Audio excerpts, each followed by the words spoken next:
Pace a tutti e buona domenica. Vogliamo insieme ringraziare il Signore per il privilegio che ci dà ancora questa mattina di essere nella sua casa. Nulla è dato per scontato, se siamo qui è solo per la sua grazia. E vorrei leggere un verso della sua parola che dice: il Signore è la mia forza e il mio scudo, in Lui si è confidato il mio cuore e sono stato soccorso, perciò il mio cuore esulta e io lo celebrerò con il mio canto. Vogliamo insieme con il nostro canto offrire la nostra lode a Dio questa mattina. Il Signore ci benedica insieme. Amen.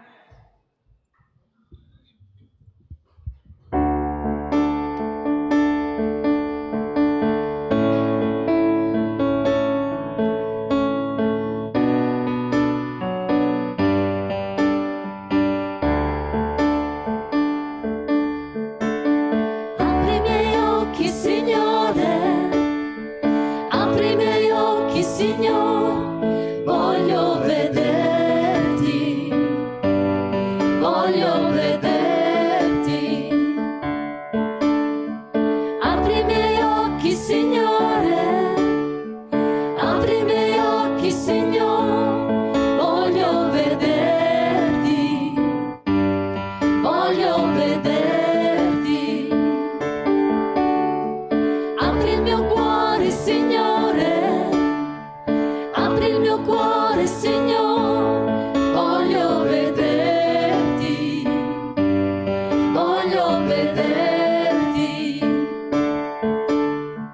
Apri il mio cuore, Signore, apri il mio cuore, Signore, voglio vederti, voglio vederti, vederti splendere, Signore, nella luce della tua gloria.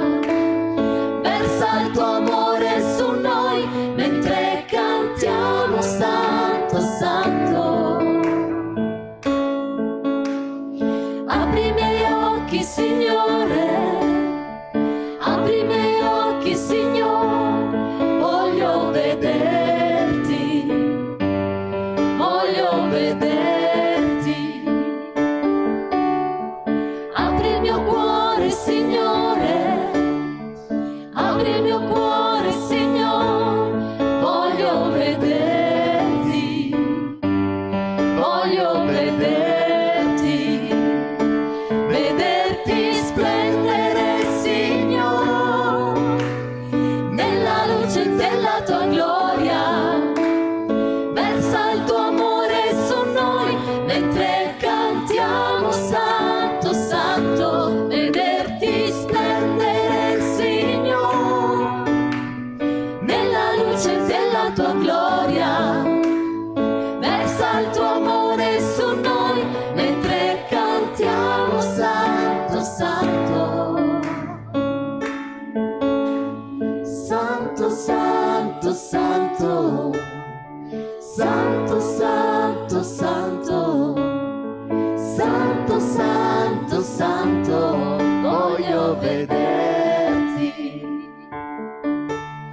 Santo, Santo, Santo, Santo, Santo, Santo, Santo, Santo, Santo, voglio vederti. Santo, Santo, Santo, Santo, Santo, Santo, Santo, Santo, Santo, voglio vederti, vederti splendere, Signore, nella luce della tua gloria.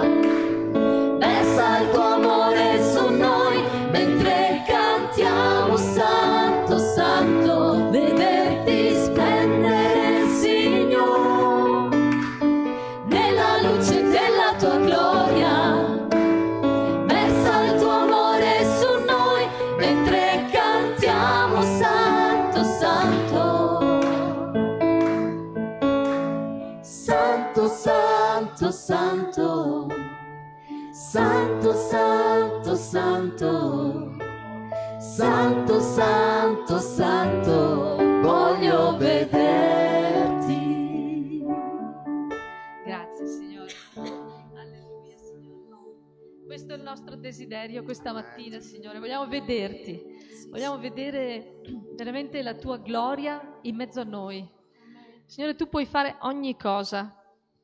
Fa che possiamo ammorbidire, aprire i nostri cuori, Signore.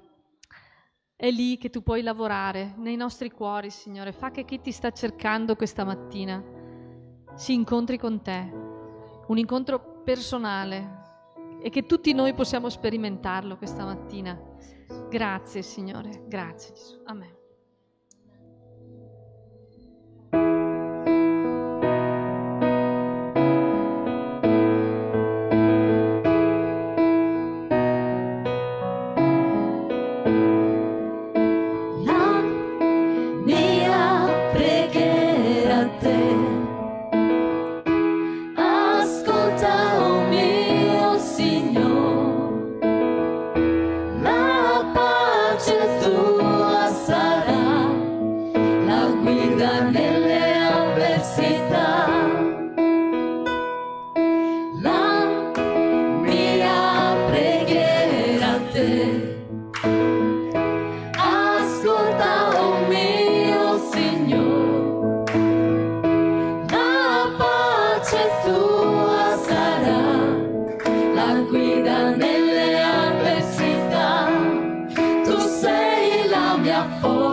Signore, con te per sempre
c'è la mia vita,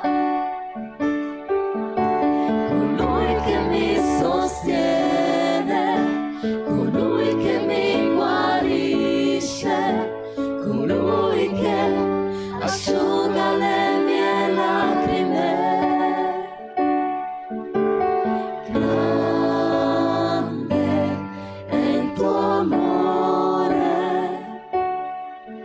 adoro te, Signore. Grande è il tuo amore, adoro te, Signore.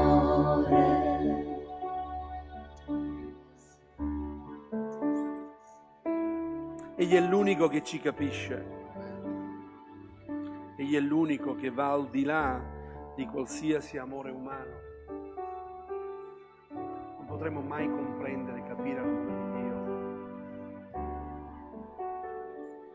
Noi siamo abituati ad amare e dare il nostro amore a chi reciprocamente lo dà. Non è così il Signore. La sua parola dice che Egli ci ha tanto amato quando eravamo morti nei falli e nei peccati. Cristo Gesù ci ha amati. E Dio ha tanto amato il mondo che ha mandato il suo unigenito Figlio affinché chiunque crede in Lui non perisca ma abbia vita eterna. L'amore di Dio va al di là.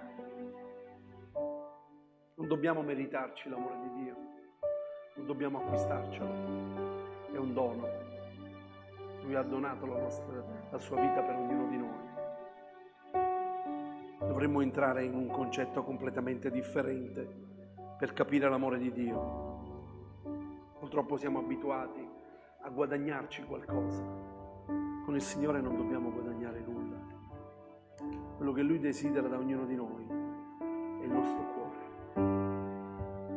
È scritto: figlio mio, dammi il tuo cuore più di ogni altra cosa e tu troverai piacere in tutto quello che tu farai. Il Signore desidera il nostro cuore. Anche quando sbagliamo, anche quando cadiamo, Lui ci aspetta a braccia aperte e ci dice: venite a me, perché è un amore incondizionato, è un amore grande, enorme. Quindi questa mattina non lasciarti influenzare da pensieri che magari ti pensano che non sei degno di essere qui, non sei degno di pregare, non sei degno, nessuno di noi è degno. Noi lo siamo soltanto per il sangue di Gesù. Accostiamoci con pieno fiducia al trono della grazia, dice la parola di Dio. Possiamo accostarci al trono della grazia con quella fiducia, perché Gesù Cristo è il nostro sommo sacerdote. Amen. Gloria a Dio. Bene, accomodatevi. Gloria a Gesù. Bene, vogliamo rivolgerci adesso alla parola di Dio? Gloria a Dio. Andiamo nel primo libro della scrittura, che è il libro della Apocalisse. Perché se lo giri al contrario è l'Apocalisse. Genesi capitolo 26, leggeremo dal versetto 12 al versetto 33. Parleremo di Isacco. Quanti conoscono la storia di Isacco? Se vi dovessi dire quanti anni aveva Isacco quando suo padre Abramo fu chiamato a portare in sacrificio suo figlio sul monte Moria. Vi ricordate che Dio disse ad Abramo: portami colui che tu ami, tuo figlio, in sacrificio? Molti di noi abbiamo un po' l'idea che, siccome che la scrittura non ci dice l'età, ma molti pensano che sia un bambino o un adolescente. Invece alcuni rabbini dicono che aveva 37 anni quando suo padre lo ha portato sul monte Moria. Perché noi sentiamo l'espressione che lui dice: papà, noi abbiamo tutto, la legna ce l'abbiamo, il fuoco ce l'abbiamo, abbiamo tutto per l'olocausto, ma ci manca una cosa, la cosa essenziale. Ma l'olocausto dov'è? Lui sapeva che doveva offrire suo figlio in olocausto. Ora andiamo un attimino a leggere questo episodio. Ci troviamo, capitolo 26, dal versetto 12 fino al versetto 33. Leggeremo un po' la scrittura questa mattina. Isacco seminò in quel paese e in quell'anno raccolse il centuplo e l'Eterno lo benedisse. Quest'uomo divenne grande e continuò a crescere fino a divenire straordinariamente grande. Egli venne a possedere greggi di pecore, mandrie di buoi e un gran numero di servi, così i Filistei lo invidiarono. Perciò i Filistei turarono e riempiendolo di terra tutti i pozzi che i servi di suo padre avevano scavato al tempo di Abramo, suo padre. Allora Abimelech disse ad Isacco: vattene da noi, poiché tu sei molto più potente di noi. Così Isacco se ne andò di là e si accampò nella valle di Gerar e là dimorò. E Isacco scavò di nuovo pozzi di acqua che erano stati scavati al tempo di Abramo, suo padre, e che i Filistei avevano turati dopo la morte di Abramo, e pose loro gli stessi nomi che aveva loro posto suo padre. Cristina, corro troppo? Cioè mi hai detto, ok, allora vado un po' più piano. Poi i servi di Isacco scavarono nella valle e vi trovarono un pozzo di acqua viva. Ma i pastori di Gerar altercarono così i pozzi di Isacco dicendo: l'acqua è nostra. Ed egli chiamò il pozzo Esec, perché quelli avevano conteso con lui. I servi scavarono quindi un altro pozzo, ma quelli altercarono anche per questo, e Isacco lo chiamò Sitan. Allora egli se ne andò di là e scavò un altro pozzo, per il quale quelli non altercarono, ed egli lo chiamò Rehoboth, perché egli disse: ora l'Eterno ci ha messi a largo e noi prospereremo nel paese. Poi di là Isacco salì a Beersheba, e l'Eterno gli apparve quella stessa notte e gli disse: io sono l'Iddio di Abramo tuo padre, non temere, perché io sono con te. Ti benedirò e moltiplicherò la tua discendenza per amore di Abramo mio servo. Allora egli costruì in quel luogo un altare e invocò il nome dell'Eterno e vi piantò la tenda di là. Dei servi di Isacco scavarono un pozzo. Poi Abimelech da Gerar andò da lui con Hauzat, suo amico, e con Picol, capo del suo esercito. E Isacco disse loro: perché siete venuti da me dal momento che mi odiate e mi avete allontanato da voi? Allora egli rispose: noi abbiamo chiaramente visto che l'Eterno è con te. Così abbiamo detto: si faccia ora un giuramento fra noi e te, e facciamo alleanza con te. E ciò che tu ci farai è che tu non ci farai alcun male, così come noi non abbiamo toccato e non ti abbiamo fatto altro che del bene, e ti abbiamo lasciato andare in pace. Tu sei ora il benedetto dall'Eterno. Così Isacco imbandì per loro un convito. Per essi mangiarono e bevvero. La mattina dopo si alzarono, presero presto e si scambiarono un giuramento. Poi Isacco di lì accomiatò a quelli che se n'erano andati da lui in pace. Ora avvenne che in quello stesso giorno i servi di Isacco gli vennero a dare la notizia del pozzo che avevano scavato, dicendo: abbiamo trovato dell'acqua. Ed egli chiamò Shiba, perché la città porta il nome di Beersheba fino al giorno d'oggi. Gloria a Dio. Sapete, molti purtroppo non predicano l'Antico Testamento perché dicono che l'Antico Testamento è difficile, e invece l'Antico Testamento si completa con il Nuovo Testamento. Non possiamo attirare nulla dal Nuovo Testamento se non andiamo all'Antico Testamento. Tutta la parola di Dio è stata scritta per edificarci, per la conoscenza che noi abbiamo bisogno del Signore, anche perché ci fa capire che il nostro Dio è lo stesso ieri, oggi e in eterno. Per lui non passano gli anni, noi contiamo gli anni, ma lui non conta gli anni, lui è lo stesso, per lui non ci sono anni. È importante vedere come quante volte Dio si presenta, mi avete sentito anche l'altra volta, lui si presenta e dice: io sono l'Iddio di Abramo, sono l'Iddio di Isacco e sono l'Iddio di Giacobbe. Quindi che cosa sta a significare questo? Che il nostro Dio è un Dio personale. Il nostro Dio, ho predicato qualche settimana fa, un po' di tempo fa, non ricordo, 3-4 settimane fa, ho parlato proprio che il nostro Dio è un Dio personale e Lui vuole essere un nostro Dio personale. Lui vuole un rapporto con ognuno di noi, personalmente, singolarmente. E Lui sa come parlare alle nostre vite. Siete d'accordo oppure no? Quanti hanno fatto esperienza che Dio parla? Se no non saremmo qui. Perché se noi aspettiamo soltanto che Dio ci parla attraverso il pastore della Chiesa o per chi esso sia, siamo rovinati. Perché il pastore non l'abbiamo sempre e non l'avrete sempre, anche se Dio ha stabilito dei doni, ministeri nella Chiesa per il perfezionamento dei santi, dice la parola di Dio, ma quello che noi abbiamo 24 ore su 24 è Lui al nostro fianco. È Lui con noi. Noi possiamo trovarci su un monte da soli, possiamo trovarci in circostanze dove ci troviamo da soli, Lui non ci lascia e non ci abbandona. Una delle promesse che il Signor Gesù ci ha fatto: io sarò con voi in ogni tempo, in ogni luogo, in ogni circostanza. E io veramente l'ho trovato in ogni tempo, in ogni luogo. L'ho trovato anche di notte, quando l'ho invocato, quando l'ho chiamato, quando mi sono trovato da solo in certe situazioni, magari in ospedale, magari stavo lì perché sono corso per un membro di chiesa che stava male e lui l'ho invocato e ho sentito la sua presenza. E la cosa bella è sentire che quando il Signore si dice: non temere perché io sono con te. Non è vero? Amen.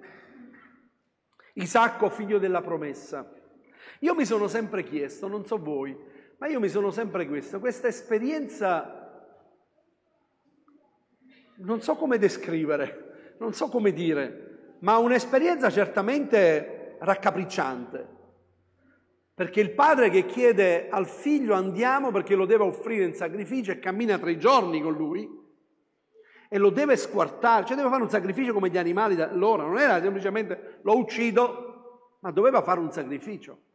Andate a vedere come veniva fatto il sacrificio, lo doveva offrire in sacrificio. E la cosa meravigliosa è che quando il figlio gli chiese: papà, ma dov'è l'olocausto? Lui gli disse: Dio si provvederà. E Dio si è provveduto per l'olocausto, per ognuno di noi. Sapete chi è questo? Sì, è Gesù. Che raffigurazione ha Isacco? Isacco è la raffigurazione di Gesù. Però c'è una differenza, che Abramo ha fermato il braccio di Isacco, cioè Dio ha fermato il braccio di Abramo mentre lo stava sacrificando, perché c'era lì pronto un animale per prendere il suo posto. Dio invece, la parola ci dice che Lui ha donato suo figlio, lo ha dato per tutti noi. E c'è una differenza o no? Una grande differenza. Io credo che nessuno di noi darebbe un figlio per qualcun altro, assolutamente no. Ma Dio ci ha tanto amato. Allora se tu non ti senti amato questa mattina o pensi che Dio non ti ama, io questa mattina voglio ribadirti che Dio ti ama più di quanto tu immagini e ti apprezza più di quanto tu ti apprezzi, perché a volte noi abbiamo le giornate, no? Vengono giornate: datemi una leva e vi solleverò il mondo, poi altri giorni ci mettiamo sottoterra. Giornate che dice: insomma non sono tanto male, no? Ti guardi allo specchio, poi altri giorni: mamma mia che schifo che faccio. Davide sapeva apprezzare se stesso, dice: sono stato fatto in modo meraviglioso. Perché? Perché lui apprezzava l'opera di Dio nella sua vita. Sono stato fatto in modo stupendo, meraviglioso. Ci sono certi ragazzi, certi giovani ancora oggi vivono di vittime, sono vittime di quello che gli è stato detto dai genitori. Sono ancora succube di questo. Quando ho fatto il corso di psicologia pastorale, veramente ho vissuto questa situazione vedendo e ascoltando quanti sono vittime di genitori che gli hanno detto: tu sei stupido, non capisci niente, sarai sempre stupido nella tua vita, non capirai niente. E sono cresciuti con questa maledizione. Sapete che la parola di Dio ci dice che vita e morte sono in potere della lingua, dobbiamo fare attenzione. Il Signore ci ha detto di benedire, non ci ha detto di maledire. Quando entrate in una casa dite pace a questa casa. Noi siamo portatori di pace. Amen. Fai attenzione a maledire. Se voi vedete la storia di Isacco, Isacco è stato maledetto dagli altri. Vattene via da qui. Vattene via da qui. L'hanno mandato via. Ma Isacco non è sceso a compromessi. Isacco è stato l'unico che non ha abbandonato mai la terra promessa. L'unico patriarca che non ha abbandonato la terra promessa. Abramo l'ha fatto, Giacobbe lo ha fatto, ma Isacco non l'ha mai fatto. E sapete perché? Stiamo vivendo in un momento particolare nella storia di Isacco. Perché se voi vedete il capitolo 26, al versetto 1, capitolo che abbiamo letto, ma il versetto 1 ci dice: ora ci fu una carestia nel paese, oltre la precedente carestia che c'era stata ai tempi di Abramo, e così Isacco andò da Abimelech, re dei Filistei, a Gerar. Allora l'Eterno gli apparve. Ecco perché noi dobbiamo avere un Dio personale, perché quando ci sono certe cose che accadono nella nostra vita, perché le cose accadranno nella nostra vita, situazioni difficili, circostanze difficili, qui c'è una carestia, mentre Abramo va via, va in un altro paese, mentre Giacobbe va via dal paese per cercare in altri posti di trovare, vi ricordate, i figli sono andato a cercare, mentre Giuseppe era lì in Egitto, vi ricordate, sono andati a trovare il benessere, perché noi più delle volte quando c'è qualcosa dobbiamo sempre cercare aiutati che Dio ti aiuta, non andiamo mai dal Signore e dire: Signore, in questa situazione che io mi sto trovando, qual è la tua volontà per me? Perché non è detto che tu ti debba spostare. Non è detto che tu debba andare, perché sapete, le pecore, no? Noi troviamo nella scrittura come simbologia che il credente è come la pecora. La pecora sapete cosa fa? Quando la prima inizia a camminare, le altre li seguono. Li seguono. Il pastore deve fare attenzione, perché se una pecora si butta giù, si buttano giù 40-50 di loro. Sono pecore. Ecco perché il Signore fa l'esempio, no? A volte noi seguiamo la scia, andiamo, e invece ognuno di noi deve ascoltare ciò che il Signore dice ad ognuno di noi. Se tu hai un Dio personale, Lui sa come parlarti. E Lui gli ha detto così. Allora l'Eterno gli apparve e gli disse: non scendere in Egitto, rimani nel paese che io ti darò. Non andare in altri posti. Soggiorna in questo paese e io sarò con te e io ti benedirò. L'Eterno gli parlò e gli disse: non scendere in Egitto, non andare, perché io ti benedirò qui in mezzo alla carestia, io ti benedirò. E allora lui cosa faceva? Giustamente scavava i pozzi, perché l'acqua è essenziale, è la cosa basilare. Se non c'è acqua, allora lui scavava i pozzi, ma il nemico cosa faceva? Glieli otturava, perché vedeva che lui era benedetto da Dio. E questo è molto importante per la nostra vita. Ascoltate quello che voglio dirvi questa mattina, ma me l'avete sentito dire tante volte. Non è quello che noi diciamo che attira le persone. Potremmo essere bravi, potremmo conoscere la parola di Dio, potremmo recitarla a memoria, potremmo sapere tutti i versi della Bibbia, aver studiato la scrittura, aver fatto scuole, studi biblici e quindi avere la parola sempre pronto, ma se la tua vita non rispecchia la parola di Dio non serve a niente. Non serve a niente. È la nostra vita che testimonia di Cristo. Abbiamo sentito giovedì la testimonianza di Ariane. Dove sei? Non la vedo nemmeno. Ah, ok. Ah, ok. Va bene. Abbiamo sentito, no? Lei fa l'assistente sociale. È un compito difficile, molto difficile. Però avete sentito che addirittura qualche persona è andato da lei a dirgli: io so che tu sei una donna di Dio. Senza che lei dicesse cosa si pensa. Io so che tu, ma due persone completamente differenti, sono anziane, e quindi fai della mia casa quello che vuoi perché io so che tu sei una donna di Dio e farai bene quello che tu hai da fare. Non è pazzesco? Chi ha parlato? Chi ha parlato? Eliseo passava sotto la casa della Sunamita, vi ricordate? passava sotto questa casa e lei disse: quest'uomo è un uomo di Dio. Disse a suo marito: facciamogli una stanza perché quest'uomo possa venire e riposare. Ma chi gli aveva detto che era un uomo di Dio? Semplicemente lui passava sotto casa, perché lo Spirito Santo sa parlare ai cuori quando ti vedono, quando vedono il tuo sguardo, quando vedono la tua vita, quando vedono quello che tu testimoni, quando ascoltano ciò che le tue labbra dicono. C'è una differenza tra coloro che hanno conosciuto il Signore e da coloro che non lo hanno conosciuto. Non ha importanza se tu sei cattolico romano, sei pentecostale, sei battista, metodista, evangelico. Non ha importanza, perché in cielo non c'è un credente di una denominazione. Nel regno dei cieli ci sono coloro che hanno lavato le proprie vesti nel sangue dell'agnello, di Gesù Cristo il Signore, ma che hanno fatto un cambiamento radicale, che possono testimoniare: non sono più io che vivo, ma è Cristo che vive in me. E si vede quando Cristo vive nella tua vita. Io faccio sempre l'esempio, no? Che quando abbiamo una tazza in mano e quello che ci abbiamo dentro, se tu lo urti viene fuori quello che c'è dentro. Siete d'accordo, no?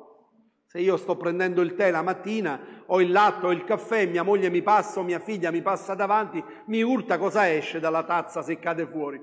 Esce quello che c'è dentro, è vero o no? Come può uscire dalla stessa fonte, dice la parola di Dio, dalla tua bocca che sei un credente nato di nuovo, può uscire una maledizione? Se tu sei un figlio di Dio esce una benedizione. Benedite coloro che vi maledicono, disse Gesù. E l'esempio più grande lo abbiamo di Cristo sulla croce, qualcosa di incredibile, straordinario. Padre, perdona loro, perché non sanno quello che stanno facendo, quello che essi fanno. È importante.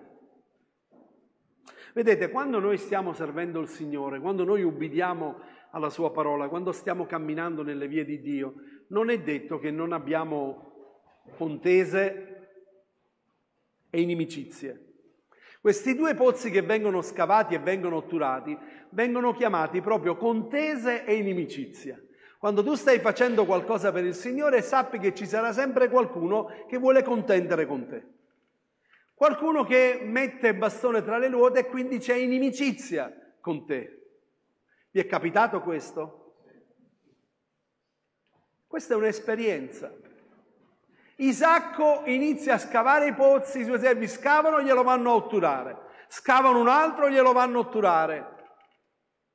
Cosa avreste fatto voi? Due cose, personalmente. La prima cosa, mi sarei arrabbiato e in qualche modo gli avrei fatto guerra a questi. Cioè, è vero o non è vero? E avrei fatto guerra. La seconda cosa, avrei detto al Signore, ma Signore, ma ci sei? Vedi questa... Che cosa mi stanno facendo? Siete d'accordo oppure no? Siamo umani, no? Quante volte andiamo al Signore e diciamo: Signore, ma tu vedi? E Lui dice: io che ho creato l'occhio, mi dice a me se vedo. Ecco, Anna umanamente l'avrebbe buttato nel fosso, ma se le avevano otturati non puoi buttarli, non avresti fatto niente. Questa è una delle cose, e invece Isacco cosa fa? Isacco no, va oltre. Perché la vita del credente deve andare oltre. Isacco va oltre e continua a scavare altri pozzi.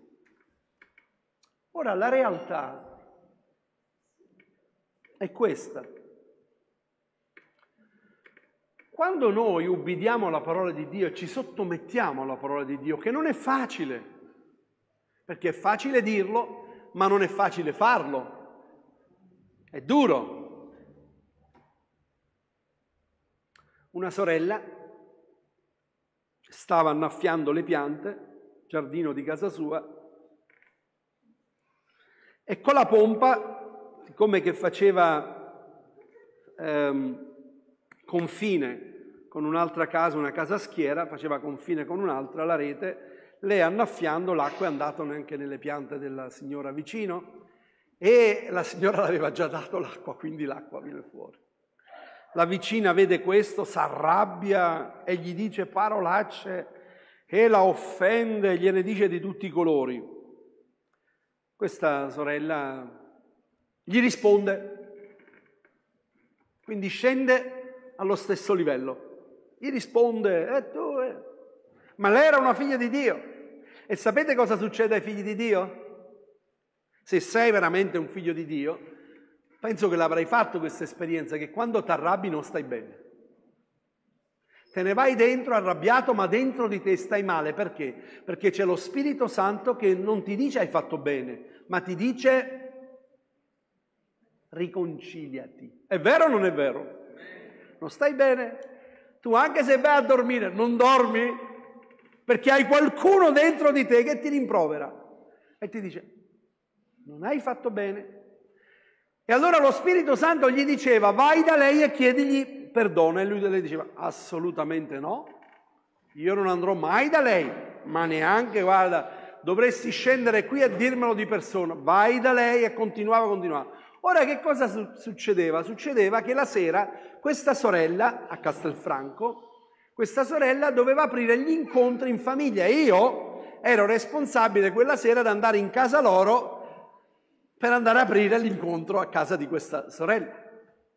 E lei diceva, come posso adesso questa sera fare l'incontro di preghiera in casa mia quando c'è stato anche... Cioè lei si sentiva a un certo punto, verso le 6 di sera, l'incontro l'avevamo alle 8. Lei alle 6 di sera si convince e va, gli bussa alla porta, lei è convinta che questa signora prenda un secchio d'acqua e glielo versa addosso. Lei bussa alla porta e gli dice, sono qui per chiederti perdono, mi devi scusare. Perché ho sbagliato, perdonami. Questa signora, sapete cosa fa? Gli va fra le braccia, se l'abbraccia e dice anch'io ti chiedo scusa, perdonami. Se l'abbraccia. E quella sera che io andai all'incontro, quando entrai vedevo che loro piangevano, io non conoscevo quest'altra signora, ma piangevano, disse è successo qualcosa? E dice sì, poi ti spieghiamo. E mi spiegarono questo evento. Quanti sanno che quando noi ubbidiamo la parola di Dio, Dio sa come operare? E ci sbalordisce. Che cosa avviene in questo caso? In questo caso avviene che innanzitutto loro vedono, lo troviamo al versetto 28 del capitolo 26, che dicono noi abbiamo chiaramente visto che l'Eterno è con te. Noi abbiamo chiaramente visto che l'Eterno è con te, ma da cosa l'avevano visto? Perché lui non si era difeso. Non aveva bisogno di difendersi, lui aveva una promessa di Dio che Dio gli aveva detto. Allora l'Eterno gli apparve, non scendere in Egitto, rimani in quel paese che io ti darò, soggiorna in questo paese, io sarò con te e ti benedirò, perché io darò a te e alla tua discendenza tutti questi paesi, manterrò il giuramento che fece ad Abramo tuo padre. Lui aveva una promessa da parte di Dio. E quella promessa lui la fece sua, e benedetto sia il Signore quando noi le promesse di Dio ce le facciamo nostre, anche quando le cose sono avverse nella nostra vita. Perché rimaniamo saldi nelle promesse del Signore. Signore, tu lo hai detto, tu lo farai. Tu lo farai. Passano anni, ma il Signore non tarda mai la sua promessa. Anna questa mattina ce lo ha detto, no? Che cosa ha detto? Dio non risponde quando vogliamo noi, ma Dio non è mai in ritardo. Lui è sempre nel momento opportuno. E allora ecco che gli dicono, noi abbiamo visto chiaramente che l'Eterno è con te, se noi non rispondiamo e non scendiamo allo stesso livello, vedranno che il Signore è con noi. E poi, che cosa fa? Li invita a cena. Voi invitereste un nemico vostro a cena a casa? Ditemi la verità. Uno che ti ha fatto del male, uno che ha detto va via da qui, uno che ti ha otturato i pozzi, non uno, due, ha otturato i pozzi, ha fatto guerra, e tu dici lo invita a cena, qualcuno dice sì, ma ci metterei un po' di veleno. No, lui li invita a cena. Quando Pietro ha rinnegato il Signore, dove si è incontrato con Gesù? Vi ricordate? Dove l'ho aspettato Gesù? Gesù gli ha fatto una bella cenetta di pesce. Quando ha detto andate a dire a Pietro che sono risorto, vi ricordate? Poi era sul lungomare, loro erano alla pesca e loro sono raggiunti, Pietro era andato a pescare e Gesù era lì che gli ha fatto una bella cenetta di pesce. E poi gli ha chiamato e gli ha detto Pietro, mi ami tu? una cena d'amore, una cena fatta con il cuore. Quando noi guardiamo i nostri nemici o coloro che ce l'hanno con noi, inimicizia, contese, è perché c'è qualcuno che li istiga a fare questo contro di noi. E lo sappiamo, perché la nostra battaglia non è contro sangue, contro principati e potestà, ma la nostra battaglia, come dice la parola di Dio, è sì, contro certi principati. E questo lo dobbiamo capire. Ma nel momento in cui il loro cuore si apre, il velo davanti agli occhi si toglie e iniziano a vedere che siamo un popolo benedetto da Dio e che anche loro possono ricevere questa benedizione. E in questo caso loro ricevono la benedizione. Li invita a cena. E cosa avviene quando li invita a cena? È qualcosa di straordinario. Cosa succede al versetto 32? Cosa succede? Leggiamo dal versetto 31. La mattina dopo si alzarono presto e si scambiarono un giuramento. Poi Isacco li accomiatò e quelli se ne andarono da lui in pace. Manda in pace il tuo nemico. Manda in pace colui che ti sta istigando. Manda in pace colui che ti sta offendendo. Mandalo in pace. Signore, benedicilo. Sai perché? Perché tu non liberi lui, liberi te. Liberi te. Ed è bellissimo il versetto 32. Ora avvenne che in quello stesso giorno, in quello stesso momento, quando lui fece questo, arrivarono da lui i servi di Isacco, gli vennero a dare la notizia che avevano scavato dicendogli: abbiamo trovato acqua. La benedizione di Dio arriva sulla nostra vita quando noi benediciamo gli altri. Hai voglia di scavare? Hai voglia di scavare? Non troverai mai l'acqua perché? Perché Gesù ce l'ha detto nel Padre nostro. Ci ha insegnato qualcosa di meraviglioso. Guardate che il Padre nostro non va recitato, va considerato parola per parola. Al Padre nostro noi troviamo: Padre, perdona loro. Non è così che disse Gesù.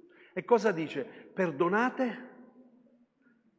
Padre, perdona i miei peccati, come anch'io li perdono. Rimetti, come anch'io rimetto. È qualcosa di conseguenza. Non possiamo ricevere, se abbiamo una vita ancora di peccato, di legami verso persone, verso altri. Quello che vi sto predicando questa mattina non è semplice, ma con l'aiuto del Signore ce la farai. Con l'aiuto di Dio ce la farai e ti posso garantire che non c'è cosa più bella. Camminerai molto alleggerito quando tu hai detto al tuo nemico, a una persona che consideri il tuo nemico: io ti voglio bene. Ma non è tanto per toglierselo dai piedi, è proprio perché è qualcosa che viene dall'alto. Sapete, noi usiamo questo termine perdono e letteralmente significa che noi lo otteniamo per dono, cioè per dono di Dio. Noi riusciamo a perdonare. Perdono. Altrimenti non ce la faremo mai. Abbiamo trovato acqua. Abbiamo trovato acqua. Senza acqua non si vive. Signore, questa mattina vuole dire, forse a qualcuno in modo particolare in mezzo a noi, ti senti assetato. Quello che tu stai facendo continua a fare, ma è sempre quest'ansia di sete. Sto parlando spiritualmente, non materialmente, perché grazie a Dio abbiamo acqua nelle nostre case, non ci manca, ma c'è qualcosa nella tua vita. E vi ricordate Gesù cosa fece nell'ultimo giorno della Pasqua? Nell'ultimo giorno lui gridò. E che cosa gridò? Chi ha sete? Venga a me. e bevva. Stava parlando di acqua naturale? No. Che cosa gli disse alla donna samaritana? Se tu conoscessi chi ti sta parlando, chi è davanti a te, tu gli chiederesti a lui, dammi di quest'acqua, affinché io non vengo più a bere. Vi ricordate? E Gesù gli disse, l'acqua che io gli darò scaturirà in lui una fonte di benedizione, di acqua fresca. Allora questa mattina io non so se questo messaggio è per te, ma sono sicuro che il Signore ha messo nel mio cuore, e sicuramente più di qualcuno questa mattina, ma tu sei assetato, proprio spiritualmente parlando, ma anche proprio non ce la fai più fisicamente, perché la tua mente va oltre, perché basta dargli un po' di spazio alla tua mente, poi la mente cammina, va avanti, perché noi siamo bravi, è vero o non è vero? Siamo molto bravi poi a far camminare la nostra mente. Ma sarà successo questo, ma avrà detto, ma allora ha fatto così, perché? Perché così, fermati, ferma la tua mente, sottoponi ogni cosa al Signore, e come è scritto qui nella sua parola, benedici, invitali a cena, invita il tuo nemico a cena a casa tua, invita quel tuo amico, invita quella tua amica, invita tuo papà, tua mamma, invita qualcuno che sai che c'è qualcosa che non va, invitali a cena. E cerca in quella cena di non aprire di nuovo una discussione, ma semplicemente, guardate, ci sono 2 semplici parole che cambiano la vita delle persone.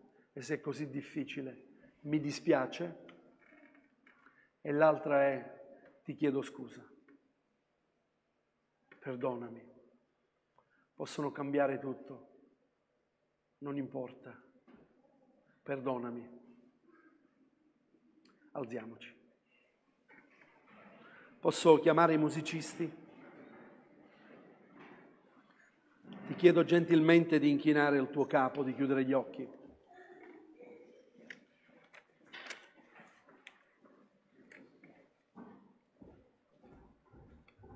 Il messaggio l'ho intitolato Non scendere in Egitto.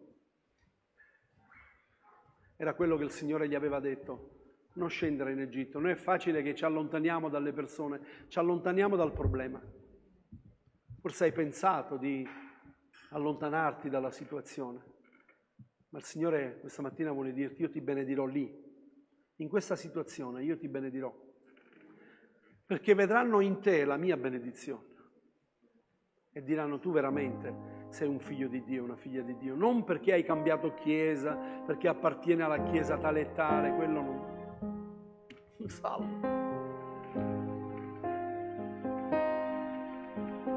ma perché io vedo che il Signore è con te, perché io ho visto chiaramente che Dio è con te. Fratelli, la gente è stufa di religiosi, di religione. La gente ha bisogno di vedere uomini e donne che realmente hanno fatto un'esperienza con il Signore e dicono, io mi sono incontrato con Gesù, Lui ha cambiato la mia vita, Lui ha cambiato il mio punto di vista. Io vivo perché Lui vive, il mio domani è nelle mani del Signore, non è nelle mani di nessun uomo.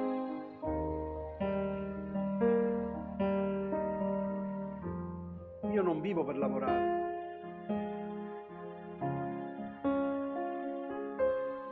Perché Dio provvederà ad ogni mio bisogno. Perché il Signore fa scendere ancora la manna dal cielo. Sapete che Lui è potente da far scendere la manna dal cielo. Se Lui ti ha promesso che ti benedirà, Lui ti benedirà. Lo ha fatto con me in tanti anni, in tante situazioni, in tante circostanze, momenti particolari, dove nessuno poteva aiutarmi o dove non avevo detto mai nulla a nessuno. Dio ha aperto una porta. Il Signore ha risposto infinitamente. La benedizione di Dio è qualcosa che l'uomo non ti può dare. Ma soprattutto, Gesù prima di ascendere al cielo, Lui non aveva nulla da poter dare ai Suoi, non aveva eredità. Lui è venuto su questo mondo e non aveva nulla. La borsa la portava Giuda e l'ha tradito, lo ha venduto. Non aveva niente, non aveva neanche un posto per la sepoltura. Però lui ha detto una cosa ai suoi, come eredità: vi lascio la mia pace.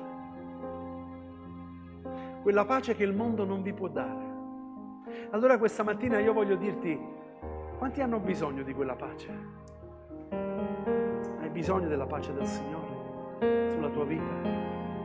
Ti senti che hai bisogno di bere alla fonte di Cristo Gesù il Signore? Che Lui ti disseterà, che Lui ti darà la forza di affrontare le situazioni, il tuo nemico, le circostanze difficili, perché Lui ti dirà ancora una volta: non temere, perché io sono con te. Non ti smarrire, perché io sono il tuo Dio. Non muoverti da dove sei, non andare in giro a cercare chi potrà risolvere il tuo problema. Fratelli, stiamo parlando di una carestia in una nazione. E Dio gli è apparso, gli ha detto: non muoverti da qui. E lui non si è mosso. Ha continuato a scavare finché ha trovato l'acqua. Ma l'acqua l'ha trovata quando c'era bisogno di questo perdono nei conflitti. Allora questa mattina, se c'è un conflitto nella tua vita, tu lo sai, io non lo so. Stamattina io voglio chiederti che tu dove sei? Magari hai bisogno di preghiera? Alza la tua mano, che noi preghiamo per te. Se ti senti di venire qui davanti, vieni pure qui davanti. Io voglio pregare per te. Quante volte qualcuno ha pregato per me? Io ho alzato la mano, ho detto: ho bisogno di preghiera, pregate per me, aiutatemi, perché io ho bisogno. Allora mentre i fratelli ci guidano con i canti, se tu hai bisogno. Poi altri fratelli che magari stanno vivendo una buona situazione, vieni qui davanti, metti la tua mano sulla spalla del tuo fratello, siamo una famiglia e vogliamo dire: Signore, benedicilo, sostienilo, intervieni tu in questa situazione, dagli nuove forze. Amen. Gloria a Gesù. Alleluia. Grazie Spirito Santo per questo messaggio questa mattina che ci hai dato. Grazie Signore per la tua preziosa parola. Aiutaci a perdonare, Signore. Anche se attraverserò le acque tempestose, io non temerò, non temerò. Anche se camminerò in mezzo alle fiamme, non avrò paura, avrò paura. Nessuna arma fabbricata contro di me riuscirà, riuscirà. Hai dato Gesù come prezzo per il mio riscatto, riscatto. Il tuo nome invocherò in ogni tempo, confiderò. Sei il mio aiuto, la mia salvezza, la sicurezza dei giorni miei. In te io vinco le mie battaglie, in te io muovo le montagne. Sempre sicuro mi fai abitare e fino alla fine avrai cura di me, di me, oh, di me, oh. Anche se mi troverò nella valle delle lacrime, il tuo canto sarà con me. Solo non mi lascerai, il tuo angelo si accamperà intorno a me, intorno a me. Nessun'arma fabbricata contro di me riuscirà, riuscirà. Hai dato Gesù come prezzo per il mio riscatto, riscatto. Il tuo nome invocherò in ogni tempo, confiderò. Sei il mio aiuto, la mia salvezza, la sicurezza dei giorni miei. In te io vinco le mie battaglie, con te io muovo le montagne. Sempre sicuro mi fai abitare e fino alla fine avrai cura di me. In te io vinco le mie battaglie, con te io muovo sicuro mi fai abitare e fino alla fine avrai cura di me. In te io vinco le mie battaglie, con te io muovo le montagne. Sempre al sicuro mi fai abitare e fino alla fine avrai cura di me. In te io vinco le mie battaglie, con te io muovo le montagne. Sempre al sicuro mi fai abitare e fino alla fine avrai cura di me, di me, oh, di me, oh, di me, oh, di me, oh.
Maestro, ho bisogno di un miracolo.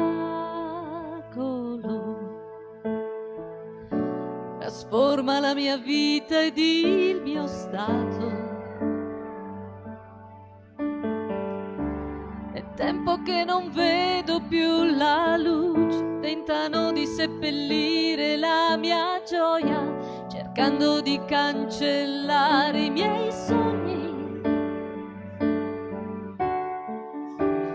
Lazzaro la sua voce udì quando fu rimossa quella pietra, e dopo 4 giorni lui risuscitò. Maestro, non c'è niente che tu non possa fare, solo nel tuo nome c'è tutto il potere. Ho bisogno tanto di un miracolo. Rimuovi la mia pietra, chiamami per nome, cambia la mia storia e risuscita i miei sogni.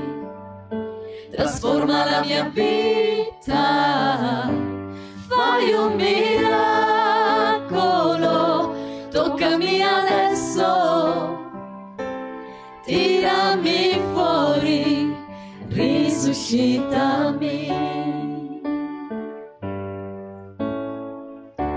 Maestro, ho bisogno di un miracolo. Trasforma la mia vita ed il mio stato. È tempo che non vedo più la luce, tentano di seppellire la mia gioia, cercando di cancellare i miei sogni. Lazzaro la sua voce udì quando fu rimossa quella pietra, e dopo 4 giorni lui risuscitò. Maestro, non c'è niente che tu non possa fare, solo nel tuo nome c'è tutto il potere. Ho bisogno tanto di un miracolo. Rimuovi la mia pietra e chiamami per nome, cambia la mia storia e risuscita i miei sogni. Trasforma la mia vita, fai un miracolo, toccami adesso, tira risuscitami. Tu sei la vita, la forza dentro me, tu sei il figlio di Dio, mi fai vincere, Signore di tutto in me. Io sento la tua voce, mi hai chiamato per vivere una storia di potere. Rimuovi la mia pietra e chiamami per nome, cambia la mia storia e risuscita i miei sogni, trasforma la mia vita, fai un miracolo, toccami adesso, tirami fuori, rimuovi la mia pietra e chiamami per nome, cambia la mia storia e risuscita i miei sogni, trasforma la mia vita, fai un miracolo, toccami adesso, tirami fuori, risuscitami.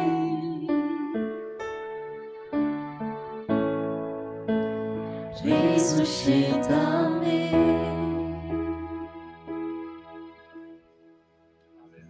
Alleluia. Signore, ti ringraziamo ancora per la tua parola nei nostri cuori oggi.